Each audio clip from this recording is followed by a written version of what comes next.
এই দল আমি গড়েছিলাম দেশের স্বার্থে, আদর্শের ভিত্তিতে।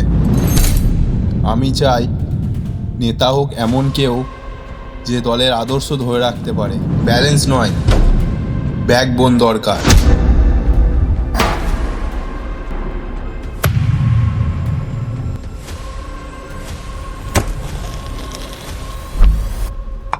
দাদা, আপনার আবেগ ভুল নয়, কিন্তু এখন মিডিয়া ক্যাম্পেইন ফান্ডিং এসব না থাকলে পোস্টারে তো নাম থাকবেই, কিন্তু মাঠে কেউ থাকবে না।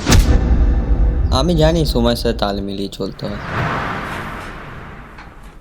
আপনাদের দুজনের কথাই যুক্তি আছে, কিন্তু রাজনীতি এখন যুদ্ধ নয়, কৌশলে খেলে।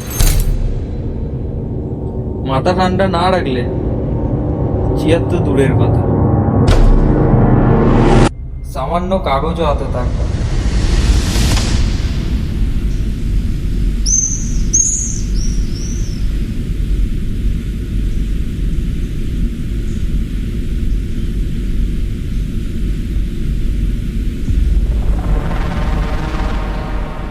এদের তিনজনের চোখই স্বপ্ন চেয়ারে, অথচ কেউ জানেই না চাবি কাটাতে যাচ্ছে।